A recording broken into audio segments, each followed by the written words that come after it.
Hello বন্ধুরা, আজকে আমরা ঘুরতে চলেছি টপ লাইন এবং টোটোপাড়া এই দুটো ট্যুরিস্ট স্পটে। এই দুটো মাদারিহাটের ফেমাস ট্যুরিস্ট স্পট। টোটোপাড়ার ডিস্টেন্স মাদারিহাট থেকে 20 কিলোমিটারের মতো। মেনলি টোটোপাড়া অবস্থিত পাহাড়ের অনেকটা ওপরে, তো আমাদের টোটোপাড়া পৌঁছতে হলে অনেকটা পাহাড়ি রাস্তাও চড়তে হবে। এই জায়গাটার নাম হচ্ছে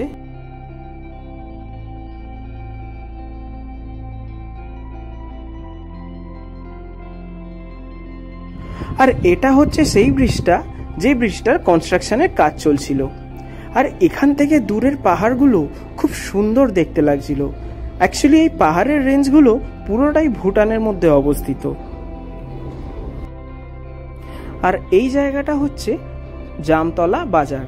এখানে সপ্তাহে 2 দিন শুক্রবার এবং সোমবার করে হাট বসে। জামতলা বাজার পেরোনোর পর আমাদের পাহাড়ি রাস্তা শুরু হয়ে গেছিল। মানে এখন আমরা যত সামনের দিকে এগোচ্ছি ততই আমরা আস্তে আস্তে উপরের দিকে উঠছি। আর এখানের দৃশ্যটা খুবই সুন্দর। দুদিকে চা বাগান, চা বাগানের মধ্যে দিয়ে ছোট্ট একটা রাস্তা আঁকাবাঁকা পথে এরকম সামনের দিকে এগিয়ে চলেছে। আর সামনে থেকে দূরে পাহাড়ের রেঞ্জগুলো দেখা যাচ্ছে।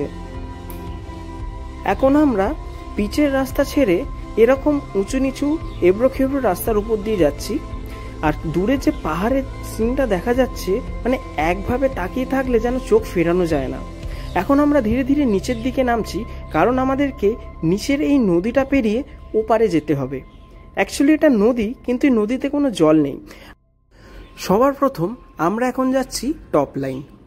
টপ লাইন যাওয়ার জন্য আলাদা করে কোনো রাস্তা নেই। এখানকার স্থানীয় লোকেরা এই রাস্তাটা দিয়েই টপ লাইন যাতায়াত করে। অ্যাকচুয়ালি এটা নদী হলেও এটা কিন্তু পুরোটা শুকনো, নদীতে কোথাও এক ফোঁটাও জল নেই।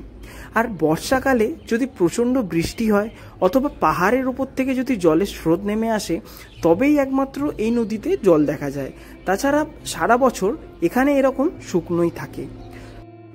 আমরা এখন নদীর রাস্তা ছেড়ে দিয়ে ওপারের উঁচু ঢিপির রাস্তায় উঠে পড়লাম। এখান থেকে আর 400 থেকে 500 মিটার এগোলেই সামনে টপ লাইন। এই রাস্তাটা সোজা চলে যাচ্ছে লঙ্কাপাড়ার দিকে। লঙ্কাপাড়াও হচ্ছে একটা বিখ্যাত পিকনিক স্পট, কিন্তু আজকে আমরা লঙ্কাপাড়া যাব না, কারণ টপ লাইন থেকে ফিরে আমাদেরকে টোটোপাড়া যেতে হবে। ওই রাস্তাটা হচ্ছে অন্যদিকে। আর এখান থেকে দূরের পাহাড়ের রেঞ্জগুলো খুব সুন্দরভাবে দেখা যাচ্ছে।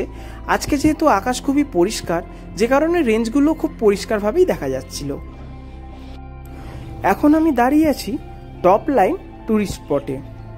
এখান থেকে যে প্রাকৃতিক দৃশ্যটা দেখা যায় সেটা পুরো অন্যরকম। ডান দিকে চা বাগান, ছোট একটা রাস্তা, আর বাঁ দিকে তাকালে একটা দূরে পাহাড়ি নদী, নদীর ওপারে জঙ্গল।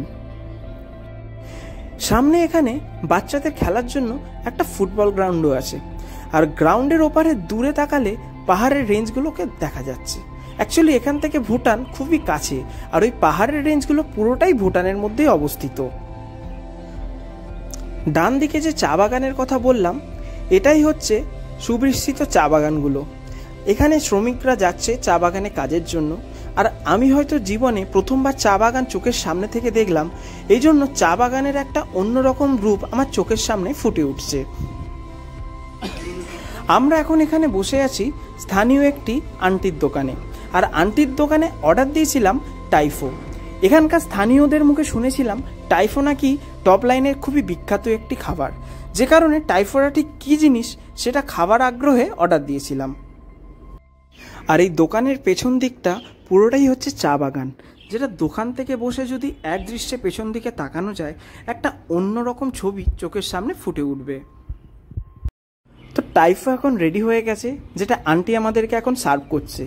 অ্যাকচুয়ালি ভালো করে দেখার পর বুঝলাম টাইফো অ্যাকচুয়ালি মোমোর মতোই দেখতে, কিন্তু সাইজে অনেকটা বড়। আর এই টাইফো মাখন আর হচ্ছে সস দিয়ে খেতে হয়। খেতে খুবই ভালো। ভেতরটা স্টাফিং হিসেবে ডিম ব্যবহার করা হয়। খাওয়া দাওয়া শেষ করে এখন আমরা যাচ্ছি টোটোপাড়ার উদ্দেশ্যে। আসার সময় তখন আমরা সোজা ওই রাস্তাটা দিয়ে এসেছিলাম। এখন আমরা বাঁ দিকের এই রাস্তাটা নেব। এই রাস্তাটা সোজা চলে যাচ্ছে টোটোপাড়া। টোটোপাড়ার পরে আমাদের এখানে ইন্ডিয়া সীমান্ত শেষ, তারপরে ভুটান শুরু হয়ে যাচ্ছে। টোটোপাড়া যাওয়ার পথে আমাদের প্রথম একটা রিভার ক্রসিং এসছে। এই নদীটাকে পেরিয়ে আমাদের ওপারের রাস্তাটায় উঠতে হবে। এই নদীতেও কিন্তু কোনো জল নেই, কিন্তু নদীটা অনেকটা নিচু, মানে গাড়িটা নিচে নামাতে অনেকটা অসুবিধা হচ্ছিল। এখন আমরা নদীটার মাঝখান দিয়েই ওপারের দিকে চলেছি। আর এখান থেকে ওপরের রাস্তাটা দেখেই প্রথমে আমার মাথা ঘুরে গেছিল। এতটা খাড়াই রাস্তা, গাড়ি নিয়ে আমাদেরকে ওপরে উঠতে হবে। নামবো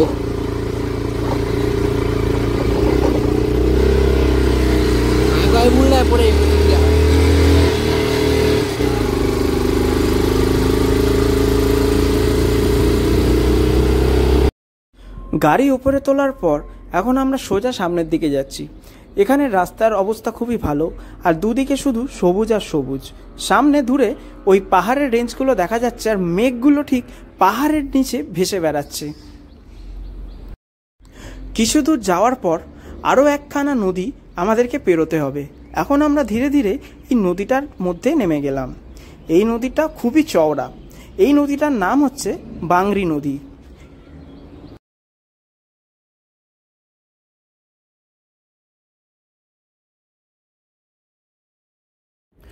নদী পেরিয়ে যতই আমরা সামনের দিকে এগোচ্ছি, জঙ্গল আরও বেশি ঘন, আরও বেশি গাঢ় হচ্ছে।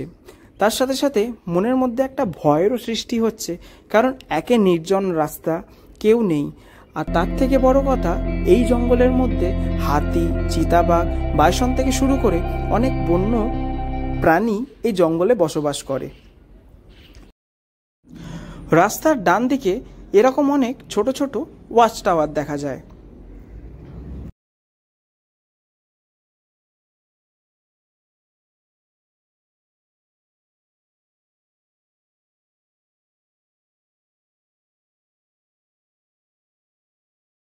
এখন একটা নির্জন পাহাড়ি নদীর সামনে দাঁড়িয়ে আছি।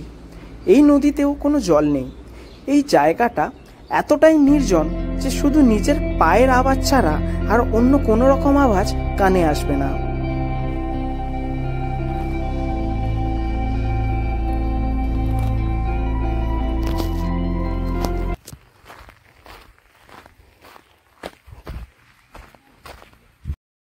এখন আমরা যে জায়গাটায় এসে পৌঁছালাম, এই জায়গাটার নাম হচ্ছে বল্লালগুড়ি, আর এই স্কুলটার নাম হচ্ছে উত্তর বল্লালগুড়ি হাই স্কুল।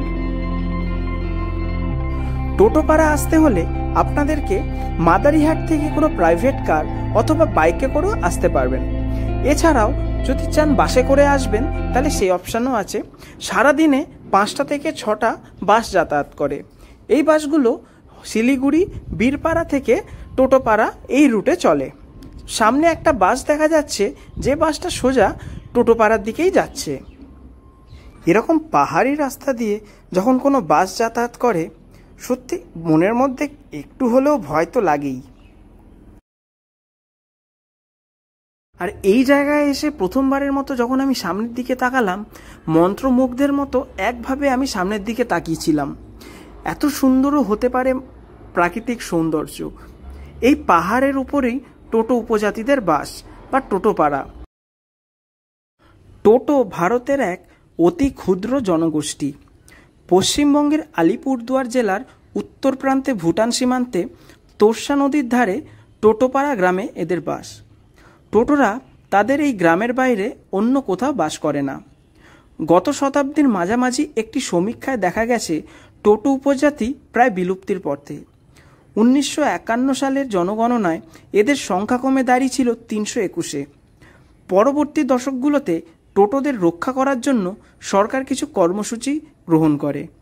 2001 সালের জনগণনায় এদের সংখ্যা বেড়ে দাঁড়িয়েছে 1184। টোটোরা বৃহত্তর ইন্দো-মঙ্গোলীয় জনগোষ্ঠীর একটি বিচ্ছিন্ন শাখা। এদের 13টি গোষ্ঠী বা গোত্রে বিভক্ত। সমগোত্রীয় বিবাহ টোটো সমাজ নিষিদ্ধ। বর্তমান টোটো প্রজন্মের মানুষেরা বাইরের মানুষের সাথে বাংলা এবং নেপালি এই দুই ভাষাতেই কথাবার্তা বলতে পারে। টোটোপাড়া এবং পার্শ্ববর্তী স্কুলগুলোতে বাংলা এবং নেপালি ভাষার মাধ্যমে শিক্ষাদান করা হয়। মাত্র 2000 একর পরিসীমার টোটোপাড়া গ্রামটি টোটোদের একমাত্র বাসভূমি। জলদাপাড়া অভয়ারণ্যের সন্নিকটে অবস্থিত এই গ্রামটির প্রাকৃতিক দৃশ্য অতি মনোরম। আমরা এখন প্রবেশ করতে চলেছি টোটোপাড়া গ্রামের মেন এন্ট্রেন্স। সামনেই দেখতে পাচ্ছ একটা বোর্ড, এখানে লেখা আছে ওয়েলকাম টু টোটোপাড়া। টোটোদের মধ্যে কৃষিজীবী বেশি, এরা পশু পাখিও পালন করে। একসময় টোটোরা উচ্চমানের কমলালেবু উৎপাদন করত। এই টোটোরা মেনলি প্রকৃতিকে খুবই ভালোবাসে। এদের নিজস্ব ধর্ম রয়েছে, এরা পুজো করেন মহাকাল মহাকালীকে। এছাড়া এরা একখণ্ড পাথরকে মহাকাল হিসেবে এবং দুটো ঢোলককে মহাকালী হিসেবে পুজো করেন। পুজোতে ইউ নামক এক প্রকার পানীয় দেবতাকে উৎসর্গ করে। টোটোরা যে ঘরগুলোতে বাস করে তাকে বলা হয় নাকোশা। টোটোদের ঘরগুলি মাটি থেকে 5 থেকে 6 ফুট উঁচু মাচার ওপর তৈরি করা হয়। কাঠ, বাঁশ ও ওডলা গাছের বাকলের রশ্মি দিয়ে তৈরি হয় এই গৃহ। তবে এখনের টোটোদের ঘরগুলোকে দেখলে মনে হয় এই প্রযুক্তির সাথে সাথে তারাও নিজেদেরকে আপডেট করেছে। এই জন্য এখন আর সেরকম পুরনো বাড়ি দেখা যায় না, সব পাকা বাড়ি দেখা যায়।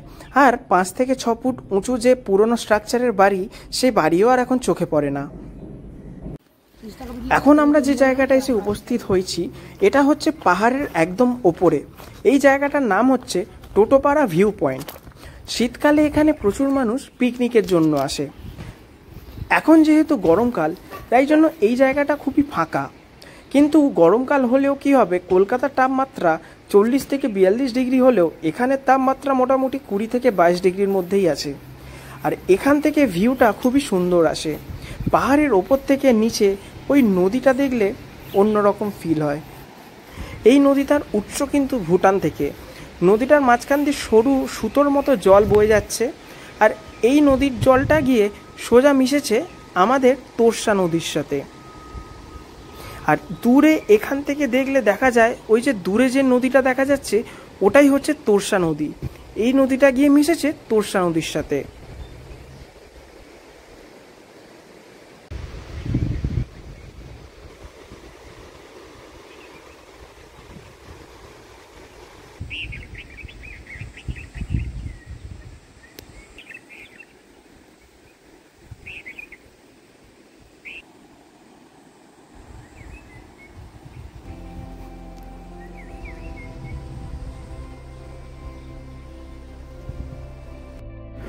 এখন আমরা টোটোপাড়া থেকে রিটার্ন যাচ্ছি মাদারিহাটের দিকে।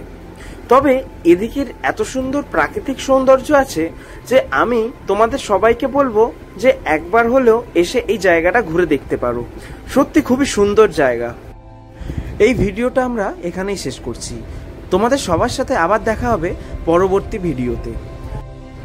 আমার এই ভিডিওটা যদি তোমাদের সবার ভালো লেগে থাকে তাহলে প্লিজ একটু লাইক করে দিও এবং কমেন্টে জানিও তোমাদের অভিজ্ঞতা, এবং তোমাদের বন্ধু বান্ধবের সবার সাথে শেয়ার করে দিও। আর যদি চ্যানেলে নতুন হয়ে থাকো তাহলে অবশ্যই আমার এই চ্যানেলটাকে একটু সাবস্ক্রাইব করে নেবে।